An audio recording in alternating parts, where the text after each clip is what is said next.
a empezar con nuestra primer plática y quiero presentar a la doctora Lorena Mancera Castillo, quien ella es residente de alta especialidad del Centro Toxicológico Hospital Ángeles Lomas. Es una gran amiga, es muy querida por un servidor, porque bueno, pasó también por aquí por el Centro Toxicológico y bueno, me da mucho gusto que esté creciendo en la toxicología y verla apasionada en todas las acciones que hace. Lore, bienvenida, muchas gracias por inaugurar aquí con tu primer plática en nuestras jornadas y adelante, ya no te robo más tiempo. Hola, doctor, buenos días. Muchas gracias por la invitación y pues también felicidades por su aniversario. Déjenme, les comparto la pantalla.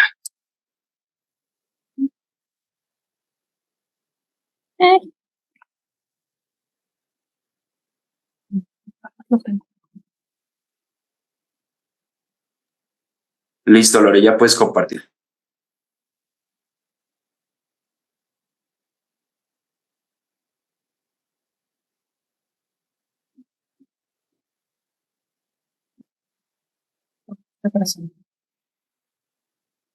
Listo, ¿verdad? Listo, se escucha bien y se ve bien, Lore. Perfecto.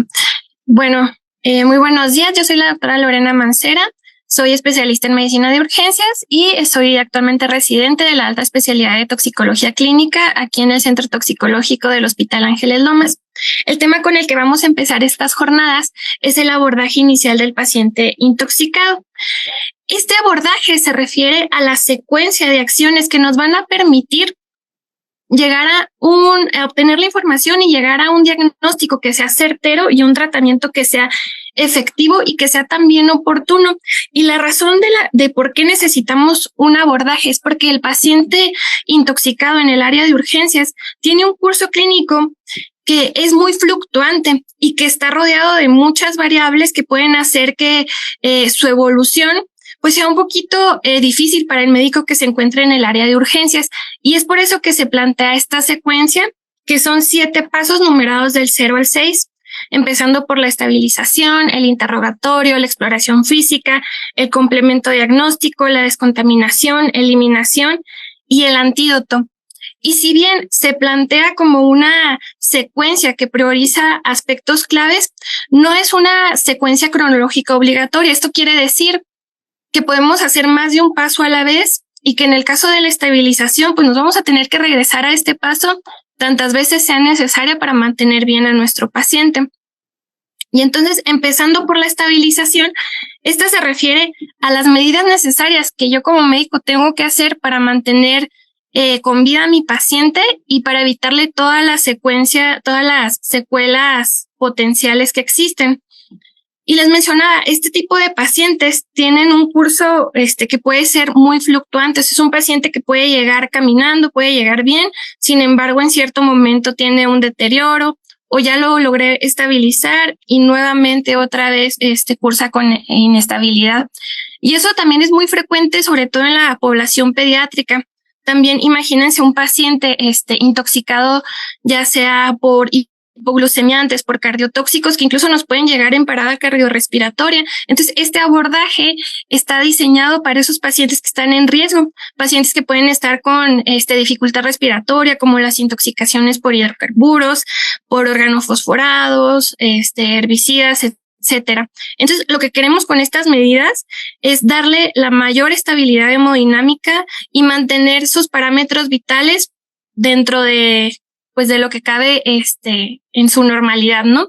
Y vamos a utilizar la secuencia que siempre usamos en el área de urgencias, que es el ABCDE, nada más que en este caso de la toxicología, nosotros agregamos 2 puntos, que es la descontaminación y la eliminación, y se agrega porque mientras nuestro paciente continúe expuesto a este xenobiótico, va a tener todavía el riesgo de la toxicidad y va a ser muy difícil que nosotros logremos sacarlo adelante.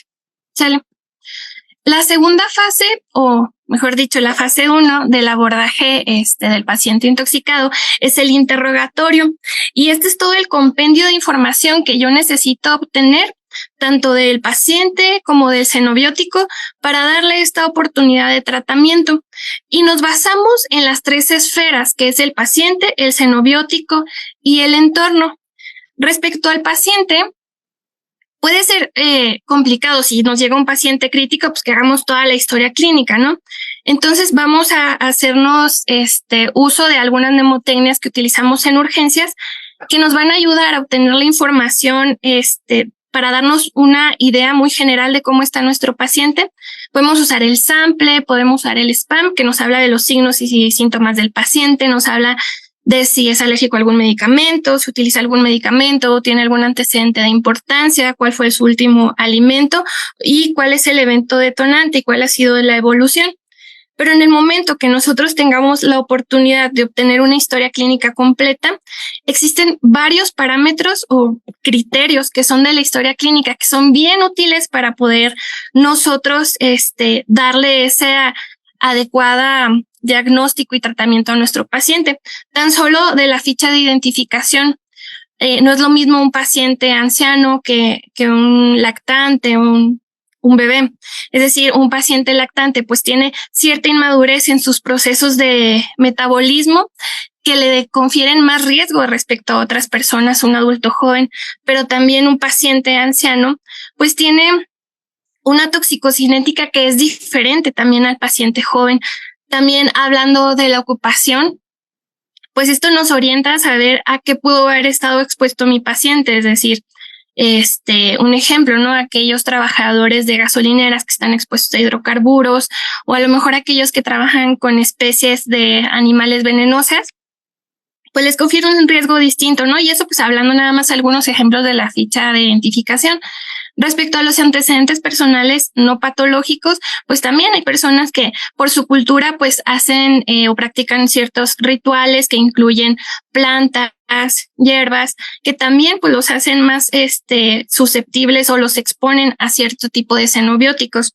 Si la casa en la que habitan es en el medio rural o el medio urbano, hay animales dentro, si también tienen alguna práctica o un hobby que pues también los exponga más a determinados xenobióticos. Respecto a los antecedentes heredofamiliares, pues sabemos que existen enfermedades metabólicas que son de carácter hereditario, lo mismo que con algunas enfermedades crónicas. Además, en el contexto, por un ejemplo de un paciente suicida o las ingestas accidentales en pediatría, el saber qué medicamentos usa el familiar con el que cohabitan, pues también nos ayuda a saber a qué pudo haber estado expuesto ese paciente. Además, pues tenemos los antecedentes personales patológicos, es decir, si el paciente tiene alguna farmacodependencia, abuso de sustancias o utiliza algún medicamento por alguna enfermedad determinada, pues esto es útil en el contexto del paciente intoxicado. Además, si tiene alguna enfermedad que le cause como la insuficiencia hepática, la enfermedad renal crónica, que confiere una restricción en la biotransformación de los xenobióticos y en su eliminación, pues es un contexto muy diferente a un paciente sano. Si es un paciente que a lo mejor ya tuvo algún intento suicida o tiene antecedentes psiquiátricos, también es importante, además de los antecedentes quirúrgicos del tracto gastrointestinal, que nos limitan ciertas acciones de la descontaminación. Y lo mismo que con el paciente geriátrico, la mujer embarazada pues también tiene alteraciones en la toxicocinética. Luego vamos con la otra esfera, que es el xenobiótico. Se refiere a esa materia que es ajena a un organismo determinado y puede ser un ser, un elemento inerte, puede ser un compuesto creado en un laboratorio o puede ser derivado de un organismo vivo. Entonces tenemos muchísimas potenciales xenobióticos, ¿no? O sea, desde plantas, hongos, animales venenosos, sustancias de abuso, metales, vapores, gases, medicamentos, también agroquímicos e incluso la radiación, pues es un xenobiótico. Y de aquí nos vamos a hacer 5 preguntas, que es el qué, cuánto, cuándo, por dónde y por qué. Del qué, pues ya vimos cuáles son las opciones, que pues existen muchísimas. El cuánto hablamos de una concentración o de una cantidad, porque no es el mismo escenario de un paciente que se toma 1 gramo de paracetamol a alguien que tomó 20 gramos, no es lo mismo una picadura de abeja a que haya sido pues todo un panal. En el cuándo nos habla de temporalidad, de evolución, y eso nos sirve para varias situaciones, tanto para saber cuál es la mejor terapia que le voy a dar a mi paciente, como también junto con el cuánto, es saber si hay correlación clínica de lo que yo estoy viendo. Es decir, si yo espero determinada evolución en tal xenobiótico con tanta concentración y no lo estoy viendo, pues también es un foquito para seguir investigando, como los detectives que somos, ¿no? El por dónde, pues nos habla de la vía de exposición, que puede ser intravascular, subdérmica, transdérmica, puede ser vía oral, inhalada, incluso por mucosas, puede ser vía rectal, vía vaginal. Y el por qué nos habla de intencionalidad. Es decir, no es lo mismo que accidentalmente yo le doy un trago a una botella de cloro a que pues de manera deliberada yo me tomé todo un frasco de algún órgano fosforado. Esto no quiere decir que las ingestas accidentales no son de riesgo, porque sí existen xenobióticos que tienen un rango tóxico muy estrecho, pero pues sí me orienta a esperar otro tipo de escenario. Ahora bien, lo ideal sería identificar al xenobiótico, pero si yo no logro identificarlo, eso no evita que yo continúe todo en mi abordaje inicial del paciente intoxicado, porque siempre vamos a actuar bajo la premisa de tratar al paciente y no al xenobiótico. ¿Sí? La siguiente esfera es el escenario, es decir, dónde encontré yo al paciente. Y de aquí nos sirve mucho la comunicación tanto con los familiares como los paramédicos y el personal de prehospital. De aquí tenemos que ver en qué posición estaba mi paciente, si alrededor de él había tal vez vómito, si estoy sospechando que fue o que el paciente estaba inconsciente, que pudo haber sido un intento suicida, pues ver si hay cajas de medicamentos, frascos, pero pues también dependiendo del escenario habría que buscar determinadas objetos, ¿no? Tal vez un paciente que esté inconsciente, que está dentro de su recámara, pues pensar que no haya sido una intoxicación por monóxido y buscar dónde se encuentra instalado el calentador de agua, si es una habitación que estaba muy cerrada, si hay algún olor en particular, o bien si es un escenario de un espacio abierto, pues ver tal vez si existen animales endémicas venenosas en el área, si hay alguna vegetación que pudiera poner en riesgo a nuestro paciente. La segunda fase del paciente intoxicado del abordaje es la exploración, y hace algunas décadas se planteó una clasificación que agrupaba determinados xenobióticos dependiendo de su interacción con un determinado neurotransmisor y receptores, y por esa característica nos daba unas manifestaciones clínicas en común. Esta clasificación son los toxíndromes y los agrupamos en simpático-miméticos, anticolinérgicos, colinérgicos, opioides y sedantes hipnóticos, pero no todos los xenobióticos los podemos agrupar en estos toxíndromes porque no todos tienen esa interacción con un neurotransmisor o con un receptor en común, sino que hay muchísimos mecanismos de toxicidad. Pero sí existen determinadas características de la exploración física que son muy particulares de determinados xenobióticos y de los cuales nos podemos apoyar. Entonces, por ejemplo, a nivel del sistema nervioso central, podemos esperar que si un paciente llega con disminución del estado de alerta, pues asociarlo a un opioide, a un sedante, a un hipoglucemiante, a xenobióticos que causen hipoxia. Si hay a lo mejor alteración de las funciones mentales superiores, podríamos sospechar de algún alucinógeno. Si hay crisis convulsivas, pues sospechar de algún antipsicótico, algún antidepresivo cíclico. Pero no solo aquí, sino que también podemos guiarnos de las características de la pupila. Hay algunos xenobióticos que nos provocan miosis o midriasis. También hay xenobióticos que tienen una característica de un olor muy particular. Por ejemplo, el etanol, que da un aliento como dulzón, que incluso puede ser todavía más dulce en el contexto de el resto de los alcoholes tóxicos, ¿no?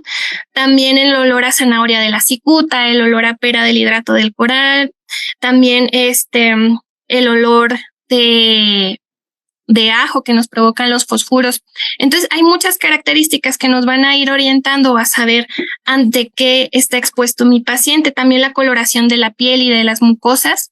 Hay algunos que dan cierta coloración como azul, como con los xenobióticos metahemoglobinizantes, con la plata. También aquellos que dan una coloración rojiza, como puede ser una intoxicación severa por monóxido de carbono o el síndrome del hombre rojo con la vancomicina.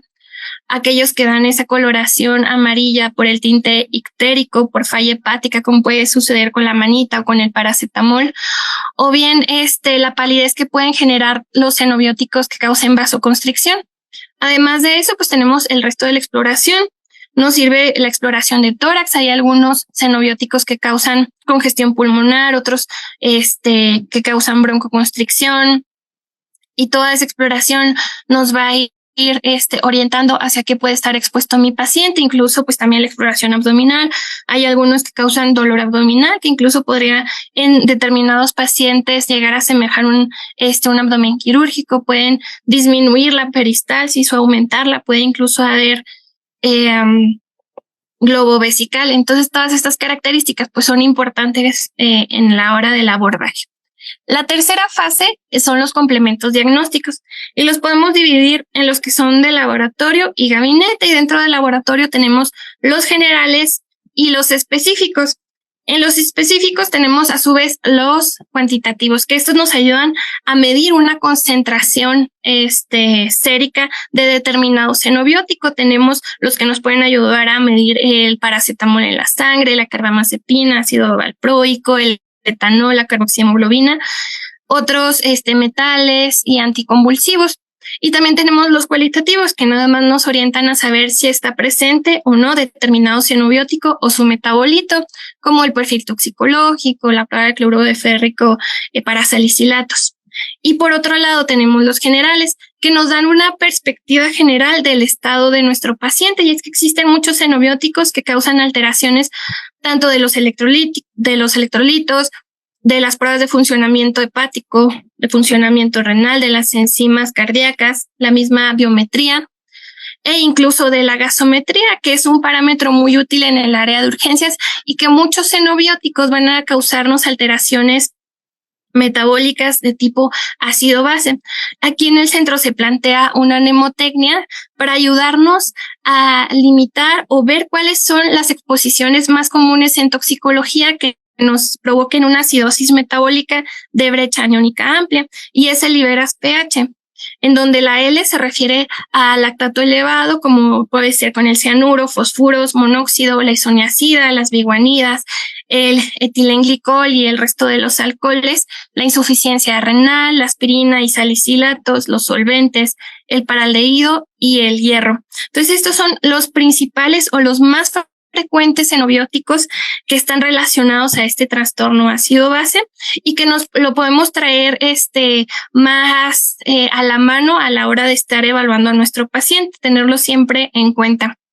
Además tenemos los de gabinete.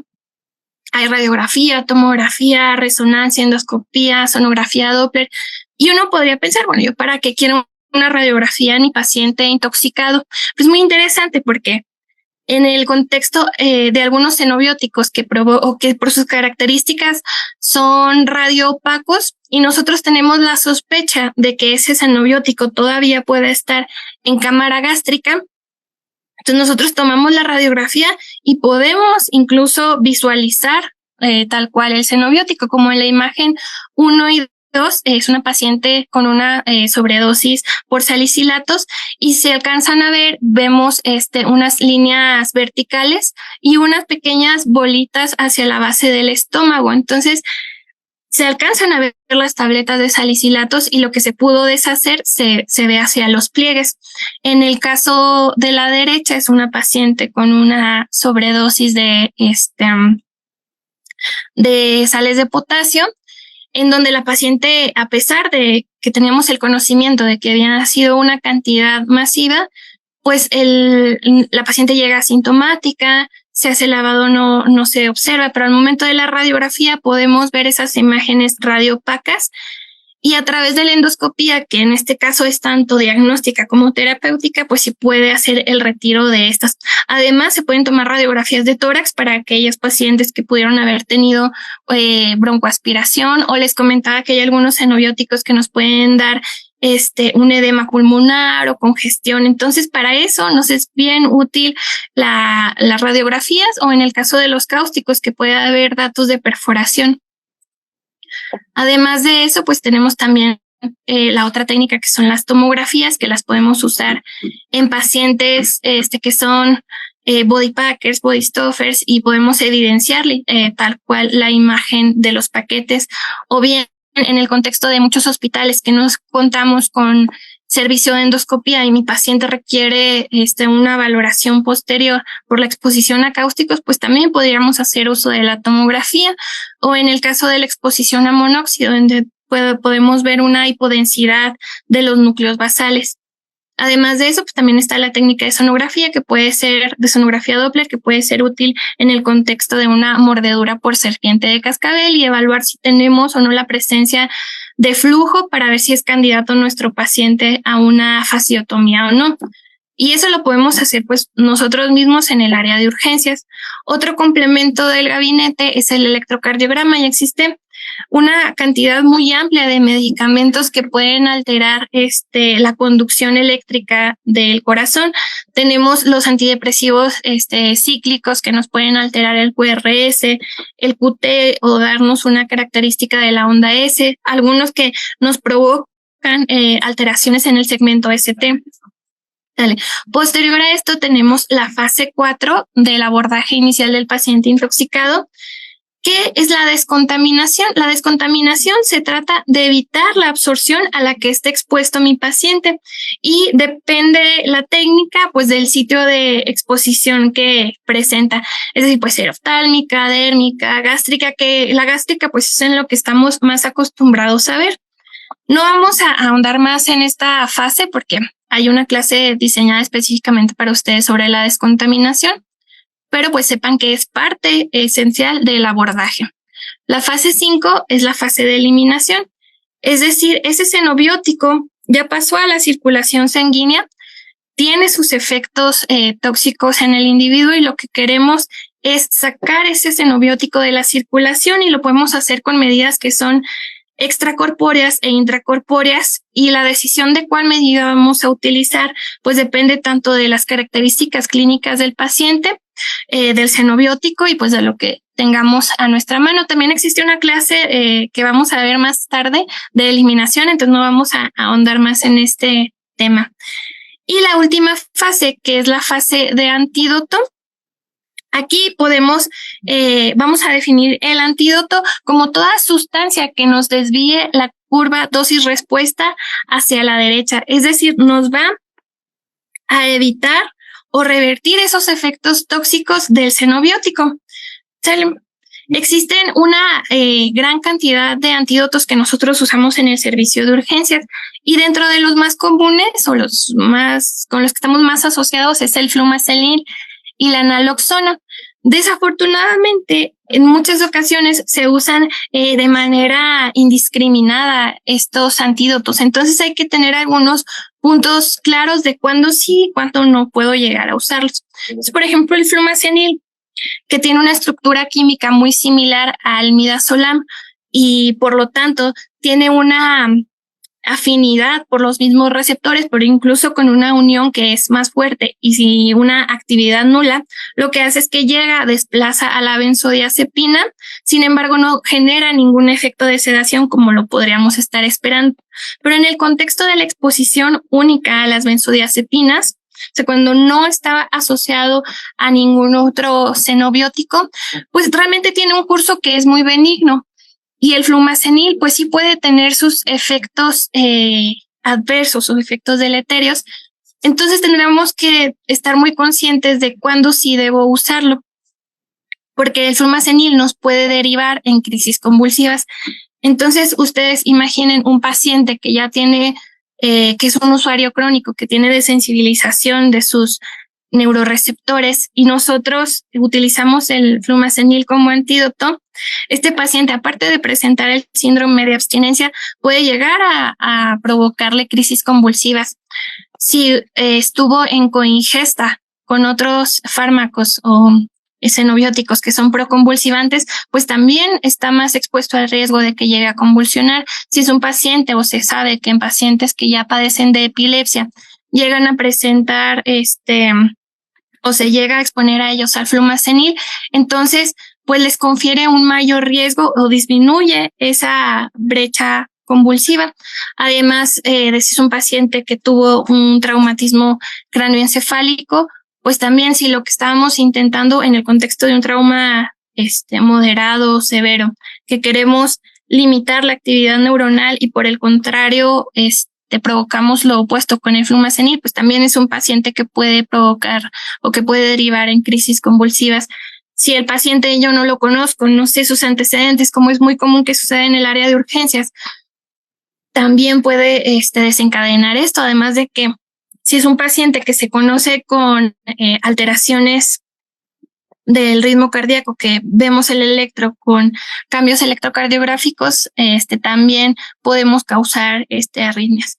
Entonces, imagínense un paciente en ese contexto que tenía alguno de estos criterios, hizo crisis convulsivas y yo como tratamiento de primera elección le administro una benzodiazepina, pero pues ya mis receptores están todos ocupados por el flumazenil, entonces no importa la cantidad de miligramos que yo le administre de benzodiazepinas, es un paciente que va a continuar convulsionando y entonces vamos a tener que progresar el esquema de tratamiento a anestésicos, barbitúricos, darle manejo avanzado de la vía aérea, siendo que quizás era un paciente que podríamos haber dejado en observación por el curso benigno de una exposición exclusiva de benzodiazepinas. Entonces no significa que nunca lo vamos a usar, pero que sí tenemos que ser muy conscientes de bajo qué contexto y qué es lo que yo puedo esperar y lo limitamos a aquellos pacientes que se encuentren en estado de coma o que estén asociados a otro tipo de sedantes, como puede ser el etanol o los barbitúricos.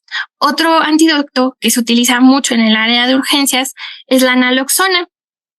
Se utiliza como un antídoto a la intoxicación por opioides y también tiene la situación de que en un contexto de un paciente usuario crónico puede llegar a desencadenar un síndrome de abstinencia o además en un usuario en agudo puede incluso también, hoy se ha evidenciado, hay reportes de casos de pacientes que cursen con edema pulmonar no cardiogénico. Entonces, lo que se recomienda aquí pues es empezar con dosis muy bajitas y escalar dosis respuesta, y la respuesta que yo espero es mejorar la ventilación de mi paciente y también mejorar el estado de sedación. Entonces, nuevamente, no es que no los vaya a usar, pero que debo de saber a qué puedo esperar y también no utilizarlos como un método diagnóstico, sino como lo que son, ¿no? Pues antídotos para revertir el estado de intoxicación de un paciente grave. Y bueno, esto sería todo por parte de abordaje inicial del paciente intoxicado. Les dejo mi correo si tienen dudas sobre el tema o si quieren comentar la clase. Y pues los datos del centro, que igual como todos los centros toxicológicos, pues tenemos la apertura para comentar casos, para ayudarlos en lo que se les ofrezca de su formación. Doctora Lore, muchas gracias, muy claro, muy puntual tu ponencia. El abordaje diagnóstico es muy importante para el buen pronóstico del paciente intoxicado. Muchos de ellos se quedan fuera de un diagnóstico y entonces pues les va mal. Muchas gracias por platicarnos sobre la estrategia que tiene el Centro Toxicológico del Hospital Ángeles Lomas para el abordaje de este grupo de pacientes. Te agradezco mucho tu participación y seguimos aquí en contacto. Si pudieras apoyarnos ahí en redes para contestar algunas de las preguntas, te agradecería muchísimo. Sí, doctor, claro que sí. Muchas gracias. Hasta luego.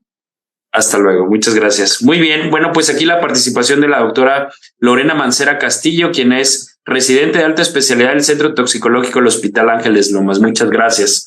Muy bien, bueno, pues ahora tengo el gusto de presentar a la doctora María del Rosario Pérez Díaz. quien es la encargada del Centro de Información y Asistencia Toxicológica en Puebla, doctor Eduardo Vázquez Navarro, y ella nos va a platicar sobre los errores en el diagnóstico del paciente intoxicado en urgencias. Doctora Rosario, bienvenida, muchísimas gracias por estar aquí.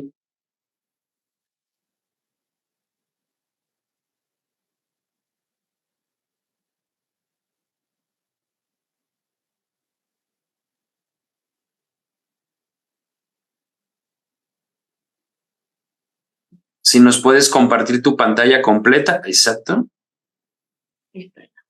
Listo.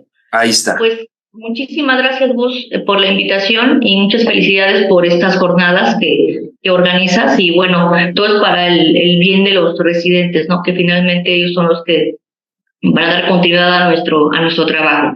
Y bueno, el tema que les vengo a platicar el día de hoy es un tema bien interesante y bien importante que a veces nosotros como médicos de primer contacto pues lo pasamos por alto, ¿no? Entonces es acerca de errores en el diagnóstico en el paciente intoxicado en urgencias. Y bueno, un poquito de epidemiología muy rápido. Obviamente pues hablamos de las intoxicaciones, que es un problema importante, un problema de salud pública. Y obviamente también los niños abarcan un 70% de los casos en los niños intoxicados. Y obviamente eso dado, ¿por qué? ¿No? Como problema de salud pública, dada las nuevas sustancias químicas, dadas las nuevas drogas que están saliendo, tenemos que estar nosotros pues empapados, enterados de todo lo nuevo que está saliendo, nuevas patologías, nuevas enfermedades, y así como también las intoxicaciones y envenenamientos de acuerdo a la región, sí, ya que difiere mucho en lugares en el estado de la República Mexicana, incluso en países. Debemos estar pues enterados, conscientes de que pues va a varía mucho en cuanto a la región, varía mucho incluso hasta la exposición de plantas, ¿no? Porque también en cuanto a plantas, pues varía y difiere mucho la región donde se encuentra esa planta, ¿no? Bueno, que son temas que se van a abordar más adelante. Y bueno, en cuanto a la etiología de las intoxicaciones, obviamente hay mecanismos obviamente de exposición, ¿no? Intencionado, accidental. En cuanto a lo intencionado, pues obviamente son factores que debemos tomar en cuenta nosotros a la hora de hacer un interrogatorio, ¿no? Debemos saber incluso que haya una buena o mala dinámica familiar, ¿no? Es importante preguntarles cómo es la dinámica entre pareja, dinámica de familia, dinámica con los hijos, porque obviamente es un factor importante para que la persona haya incurrido en alguna sobreingesta o alguna intoxicación. Los problemas depresivos, los problemas escolares, la ruptura de relaciones sentimentales y los embarazos no deseados, que finalmente pues son cosas que a lo mejor definitivamente sí nos tiene que importar a la hora de hacer el interrogatorio a nosotros como médicos de urgencias. Hacer una muy buena historia clínica, sí, es bien importante. Obviamente debemos de sospechar. Si no sospechamos que el paciente está intoxicado, pues obviamente es un factor importante para que el diagnóstico se nos vaya, ¿no? Una frase muy cierta, ¿no? del maestro Montoya, ¿sí? El fracaso en el diagnóstico es porque no se sospecha en las intoxicaciones. Y obviamente ese paciente pues se nos va a ir el diagnóstico, se nos va a ir obviamente el tratamiento. Y si no damos un buen tratamiento, pues obviamente no aseguramos que al paciente le va a ir mucho mejor. Entonces tenemos que volvernos casi como detectives, ¿no? Que es la enseñanza que nos ha dado nuestra maestra Patti Escalante, que debemos de ser bien concisos, tenemos que ser preguntando cosas, obviamente, a lo mejor que nadie pregunta, y que a lo mejor unas cosas que pregunta uno y pues los demás se quedan como que, pues esto qué tiene que ver, ¿no? Pero es importantísimo poder hacer un buen interrogatorio, una buena historia clínica, hacerlo de forma completa, obviamente conociendo los antecedentes de la persona y su entorno. Recordemos que obviamente un detective pregunta cosas que nadie pregunta, tiene una índice de sospecha y observamos, olemos, sentimos, no probamos, casi nos falta eso, pero pues casi estamos olfateando casi el paciente, ¿no? Somos comprometidos con nuestros pacientes, trabajamos en equipo, eso sí es bien importante, no somos únicos, tenemos el manejo es multidisciplinario, siempre requerimos el apoyo de otras especialidades, requerimos apoyo de otras instancias para nosotros poder llegar a un diagnóstico preciso. Y obviamente, pues nunca nos damos por vencidos, ¿no? A veces no nos queda claro el interrogatorio, no nos queda claro el diagnóstico y que pues, tenemos que regresar las veces que sean necesarias para nuevamente volver a reinterrogar. Es lo que a veces hago mucho hincapié con los residentes que tengo rotando, y es eso, ¿no? Tener nuestro alto índice de sospecha y reinterrogar las veces que sean necesarias e interrogar lo que los demás no interrogan, ¿no? Es algo como que la pauta, ¿no? Lo que nos va a diferenciar entre los demás. Otro error importante es no identificar la sustancia tóxica, ¿no? Sustancia tóxica o también llamado genobiótico, ¿sí? No, a veces no preguntamos la dosis tóxica, no preguntamos el gramaje, cuánto se tomó, no nos traen las cajas, los blisters, para realmente sacar un gramaje y realmente sacar y ver si el paciente alcanza o no alcanza dosis tóxica. Sí, conocer la cantidad ingerida, sí, y el tipo de producto el cual fue ingerido, ¿no?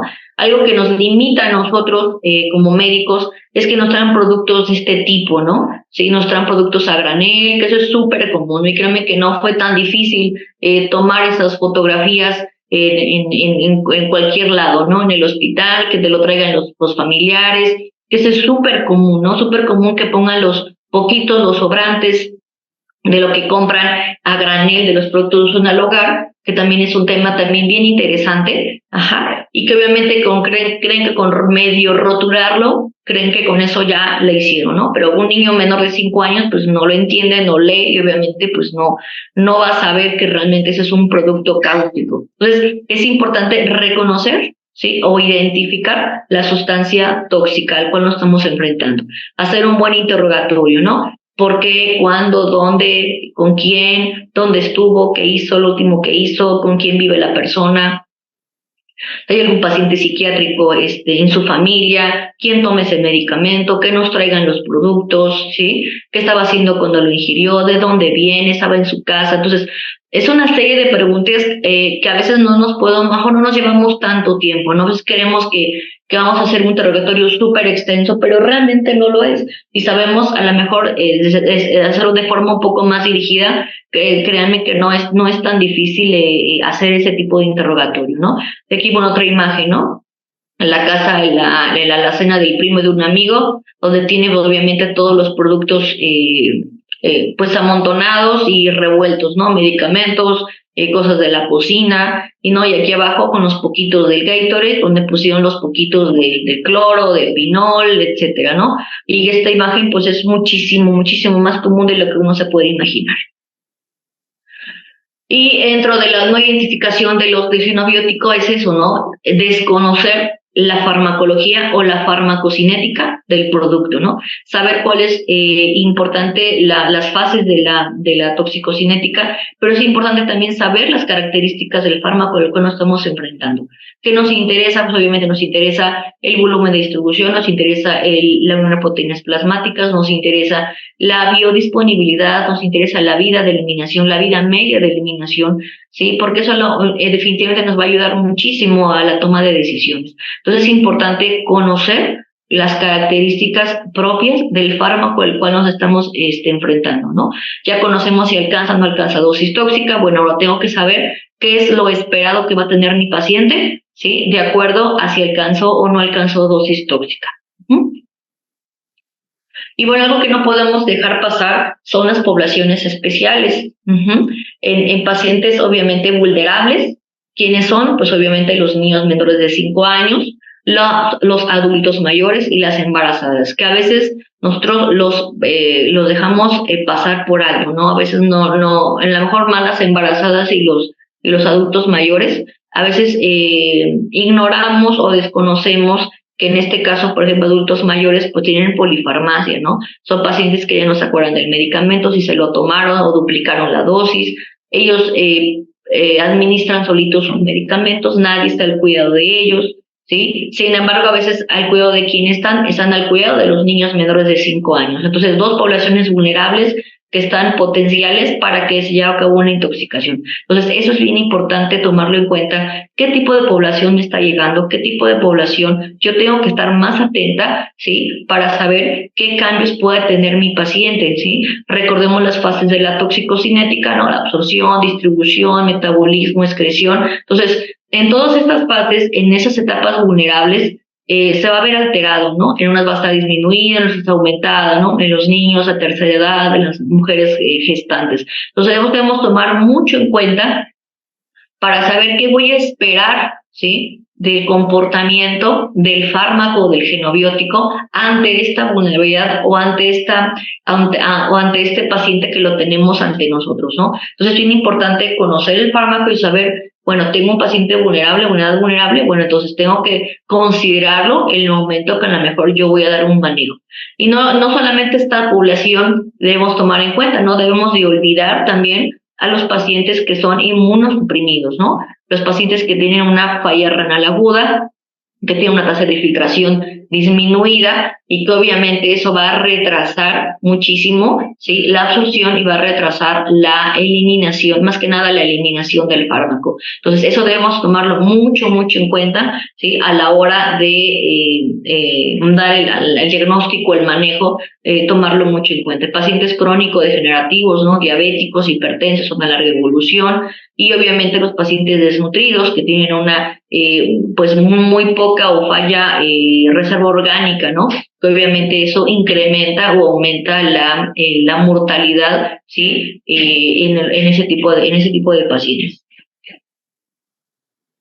Otro error que a veces cometemos es no hacer uso de toxíndromes. Los toxíndromes son un apoyo muy importante para nosotros a la hora de a lo mejor de querer hacer un diagnóstico. Si bien no todos los fármacos integran un toxíndrome, ¿sí?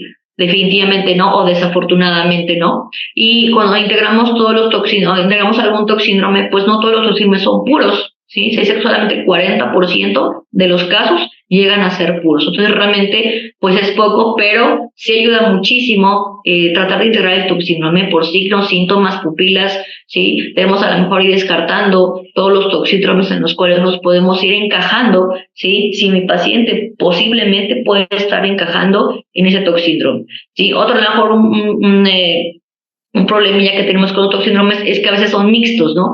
Y por lo mismo que no son puros, a veces se integra un hipnótico sedante con un simpático mimético, ¿no? A lo mejor se metió cocaína y aparte se metió benzos con alcohol, entonces tiene periodos de agitación, periodos de somnolencia, entonces eso a lo mejor nos dificultaría un poco, pero es importante saberlo, ¿no? Saberlo que estamos ante un paciente que a lo mejor posiblemente podemos estar integrando un toxíndrome. Y obviamente conocerlos, ¿no? Conocerlos, aplicarlos, hacer el ejercicio, ¿no? Yo les comento mucho a los pacientes, cada vez que vean a un paciente, traten de integrar un toxíndrome. Si bien no son todos los fármacos integran toxíndrome, pero integren, ¿no? Traten de integrar signos vitales, pupilas, y vamos a ir encajando y es muchísimo más fácil, créanme que es muchísimo más fácil poder encajarlo en un posible diagnóstico, posible toxíndrome. Y ya de acuerdo que tenemos el toxíndrome, pues podemos decir, bueno, causas de ese toxíndrome, y es muchísimo más fácil poder llegar a la mejor a un diagnóstico. ¿Sí? Que a veces omitimos herramientas diagnósticas, ¿no? Omitimos que hay pruebas toxicológicas, cualitativas, cuantitativas, ¿no? Queremos saber a lo mejor si están presentes o no están presentes en orina, por ejemplo, las pruebas antidoping, que únicamente nos dice si está presente o no está presente, y ahora si ya queremos sus niveles, pues sabemos con certeza que estamos ante una intoxicación por tal tóxico, por ejemplo, metales, bueno, entonces ya voy a pedir determinación sérica o en orina o en cabello o en uñas, dependiendo a lo mejor si estoy ya pensando, si de acuerdo a mi cuadro clínico, estoy pensando en un tóxico, ¿no? Radiografía de tórax, radiografía de abdomen, ¿no? Que tenemos a un body pack transportador de droga, que obviamente la ingesta pues bastante. Entonces es importante que nosotros tengamos el apoyo de ese tipo de herramientas diagnósticas de estudio de laboratorio y gabinete, sin olvidar obviamente el electrocardiograma, que es fundamental, ¿sí? En todo paciente intoxicado, dada las alteraciones cardiovasculares representadas en el electro por la intoxicación. Entonces, todo paciente intoxicado, de ley siempre su electrocardiograma, y obviamente de acuerdo a la patología o a la sospecha clínica que tengamos del paciente, pues tenemos que valorar si requiere algún otro tipo de estudio. Algo importante, ¿no? No realizamos a veces adecuados diagnósticos diferenciales, ¿no? Y no solamente de una forma me refiero a un diagnóstico diferencial por un luxosilismo, ¿no? En cualquier tipo de situación desde el punto de vista toxicológico, a veces nosotros olvidamos esa parte, ¿no? Hacer diagnósticos diferenciales desde el punto de vista toxicológico, ¿no? A lo mejor una alteración neurológica, a lo mejor pensar en plomo, ¿no? Pero a lo mejor también pensar en alguna planta, ¿no? Que te está dando deterioro neurológico, un Guillain-Barré. Entonces, siempre tratar, ¿sí? De que hagamos un buen diagnóstico diferencial, no solamente encajonar, no solamente en una patología, sino pensar en posibles diagnósticos diferenciales, ¿sí? Desde el punto de vista toxicológico, ¿no? Y algo también súper importante, ¿no? A veces nosotros omitimos el soporte vital básico, ¿sí? Y a veces nosotros no podemos, nada va a estar por encima de un soporte vital básico, ¿sí? O sea, sí tendré el mejor antídoto, tendré el mejor antagonista, tengo la mejor medida de descontaminación, pero si yo a mi paciente omito, ¿sí? Mi soporte vital básico o avanzado, obviamente el paciente muy probablemente vaya a fallecer, ¿no? Esta es una frase igualmente de mi maestra Patti Escalante, y muy cierta, ¿no? Y muy aplicable, y eso también se los recalco mucho a mis residentes, ¿no? La omisión del soporte vital básico es la principal causa de muerte en el paciente intoxicado. Pero si omitimos nosotros esta parte tan fundamental, tan importante, obviamente todo lo demás se viene abajo. Entonces siempre recordar, ¿no? Es siempre mi ABC, mantener vivo a mi paciente, y después ya que tengo con el soporte vital ya instalado, obviamente ya viene todo lo demás, ¿no? Ya vienen medidas de descontaminación, medidas de eliminación, ya entra el antídoto, antagonista, lo que ustedes gusten y manden, ¿no? Pero eso es bien importante, no debemos de pasar por alto nuestro soporte vital, ¿no? Obviamente con los signos vitales, no pasar por alto una glucometría capilar, ¿no? A veces las hipoglucemias las confundimos con otra cosa, ¿sí? Checar nuestro nivel de conciencia y obviamente protección de la vía aérea, ¿no? Entonces yo no puedo a lo mejor meterle una sonda nasogástrica si mi paciente está convulsionando, si mi paciente tiene un deterioro neurológico. Entonces obviamente pues mi paciente se va a complicar y obviamente el paciente va a fallecer y no voy a obtener el beneficio esperado que estoy teniendo de mi paciente, ¿no? Ahora hicimos el abordaje en este paciente, pero si yo no doy el soporte que requiere mi paciente, pues este paciente se va a complicar, ¿sí? Utilizar un error también importante, que a veces pasamos por alto, que son las medidas de descontaminación inadecuadas, ¿no? Más adelante les van a hablar de las medidas de descontaminación. Debemos tomar en cuenta qué tóxico fue ingerido, ¿sí? Si es apto o no apto, por ejemplo, a una descontaminación gástrica, ¿sí? Indicaciones, contraindicaciones, el riesgo-beneficio de utilizar o no un lavado gástrico, que más adelante les van a hacer un poquito más hincapié y énfasis en esa situación. Entonces, obviamente, tomar en cuenta si un paciente está en condiciones, ¿no?, de hacerle o no un lavado gástrico, tomando en cuenta que es tiempo dependiente. Sin embargo, hay que tomar en cuenta las características propias del fármaco, ¿no? Si es liberación prolongada, si es capa entérica, y que eso a lo mejor me amplía mi margen para yo realizar a lo mejor en un momento dado un lavado gástrico.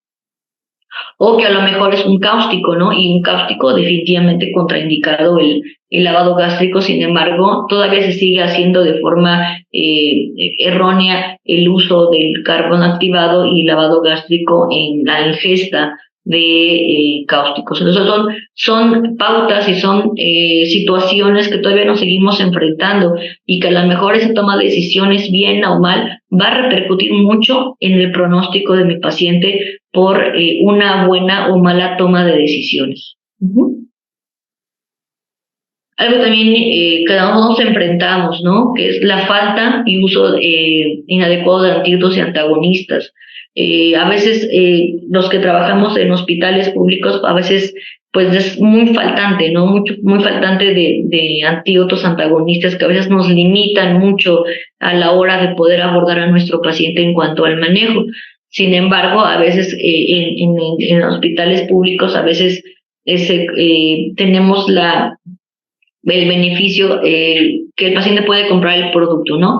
Pero en otras instituciones pues es imposible mandar a comprar al familiar el producto. Sin embargo, pues tratar de beneficiar en lo más que se pueda en cuanto a conseguir el producto, ¿no? El uso inadecuado de antídotos y antagonistas, ¿no? Por ejemplo, en pacientes que a veces diagnóstico como el atrodectismo, ¿no? Pero están poniendo reclosmin o al revés, ¿no? El diagnóstico es loxocelismo cutáneo, pero indican aracmin. Entonces, ese es un uso inadecuado, ¿no? Se está gastando un recurso. Tenemos que ser coherentes y conscientes en el diagnóstico, tratamiento de mi paciente, ¿no? Porque debemos de evaluar bien de forma adecuada a mi paciente para que no cometamos ese tipo de errores. Si bien no le hace mal que le pongamos un antídoto a otro, pero obviamente gastamos un recurso que obviamente en hospitales públicos pues no estamos para estar obviamente gastando ese tipo de recursos, puesto que estamos muy limitados, ¿no? Entonces es bien importante tener ese conocimiento de poner el antídoto o el antagonista de forma adecuada al paciente adecuado de acuerdo al padecimiento, puesto que ya hicimos una buena historia clínica, hicimos un buen interrogatorio, sí, y ya llegamos a una conclusión diagnóstica. Entonces es importante que nosotros sepamos de forma adecuada y veraz de aplicar el medicamento antídoto antagonista que le corresponda de acuerdo a la patología del paciente. ¿Ok? Algo también a veces se nos pasa bastante, ¿no? Cuando son pacientes por intento suicida, a veces no solicitamos valoración por psicología o psiquiatría. A veces pasamos por alto esta interconsulta y a veces los damos de alta y a lo mejor por la consulta externa que lo vea psicología, psiquiatría, siendo que a veces el paciente tiene ideación suicida, es su cuarto intento, es de alta letalidad. Entonces, a veces pasamos por alto esta situación y que el paciente va a regresar, ¿no? El paciente va a regresar, pero a lo mejor con otro intento de otro tipo y a lo mejor ya no va a salir, ¿no? Ya no va a vivir. Entonces es importante captar ese paciente y pedir interconsulta con psicología o psiquiatría, si es que no tenemos psiquiatría, pues con psicología, obviamente para que este paciente no se quede sin ninguna valoración por psicología, dado el riesgo que se tiene de que lo vuelva a hacer, ¿sí? O que reingrese nuevamente, pero ahora con otro tóxico de forma pues más letal. Y algo también importante, a veces otro error importante es que no pedimos ayuda a expertos, siendo que se está expandiendo afortunadamente, me da mucho gusto que se está expandiendo cada vez más la apertura de nuevos centros toxicológicos y eso me da muchísimo gusto. Poco a poco creo que va creciendo el conocimiento de la toxicología, cada vez ha habido más gente interesada en cuanto a la toxicología y cada vez están abriendo más centros toxicológicos y nosotros nos podemos apoyar en la red toxicológica, ¿no? La red TOMEX, la red toxicológica mexicana, en la cual aparece el directorio a nivel nacional, donde estamos los centros toxicológicos pues dados de alta y estamos reconocidos ante esta red TOMEX, en la cual cualquier persona puede accesar a esta página y bueno, puede ver en qué estado de la República se encuentra y pedir la asesoría toxicológica, ¿no? Que finalmente lo hacemos por eso, ¿no? Por ayudar y por el bien del paciente, ¿no? Siempre pedir ayuda al experto, pero a veces por situaciones ajenas, pues no se pide la ayuda, ¿no? Y a veces cuando trasladan al paciente, pues ya a lo mejor está complicado, el paciente ya son varios días. Entonces es importante a lo mejor pedir ayuda, ¿no? Pedir ayuda a expertos que a lo mejor se pueda dar la asesoría de forma oportuna, ¿no? Oportuna para que se pueda pedir el traslado, de la asesoría clínica, asesoría toxicológica, pero en un momento dado el paciente, a lo mejor, si se da asesoría de forma oportuna, a lo mejor evitamos un traslado, a lo mejor evitamos que se complique el paciente, pero es importante a lo mejor reconocer, ¿no? Reconocer que a lo mejor ante situaciones uno no es lo suficientemente con el conocimiento adecuado para a lo mejor tratar este tipo de pacientes, ¿no? Entonces es muy importante saber, ¿no?, que existen esos centros toxicológicos y que, bueno, en un momento dado se puede pedir asesoría toxicológica. Y bueno, también es importante reconocer, si estamos ante un producto plaguicida, por ejemplo, la mayoría o todos que tienen una ficha técnica debe tener las bandas toxicológicas. Debemos de reconocer las bandas toxicológicas para saber a qué tóxico me podría estar enfrentando y obviamente dar el manejo que pueda requerir. Sin embargo, de forma clandestina, desafortunadamente también nos enfrentamos a eso, ¿no? Que no siempre tiene las bandas toxicológicas y desconocemos a veces cuál es el riesgo, ¿no? ¿Cuál es el riesgo que va a tener este producto ante la administración o la exposición del paciente?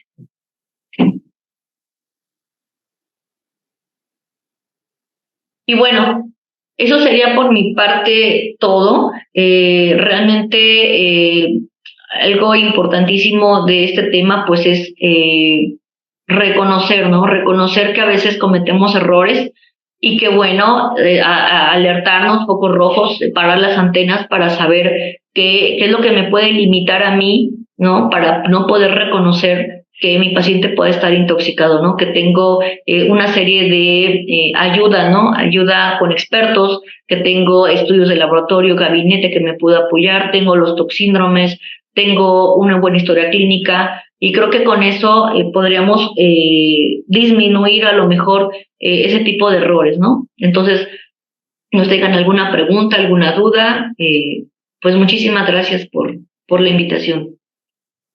Muchísimas gracias, doctora Rosario. Creo clarísimo el tema. Tú que tienes ya mucha experiencia, muchos años en este ámbito de la toxicología, has visto pues los errores de los que más cometemos en el abordaje inicial y creo que los tocaste la gran mayoría, ¿no? Tanto en el diagnóstico como en el tratamiento. Te agradezco muchísimo tu participación, te felicito por todo el trabajo que has hecho ahí en la institución, en la Secretaría de Salud de Puebla con el Centro Toxicológico y bueno, también felicitarte por el trabajo que has hecho con los residentes. Muchas gracias y bueno, ojalá que nos sigas acompañando en las jornadas que van a estar buenísimas. Muchas gracias, Claro, doctora Rosario. Muchísimas gracias, un gusto. Un abrazo, que estés muy bien. Muy igual.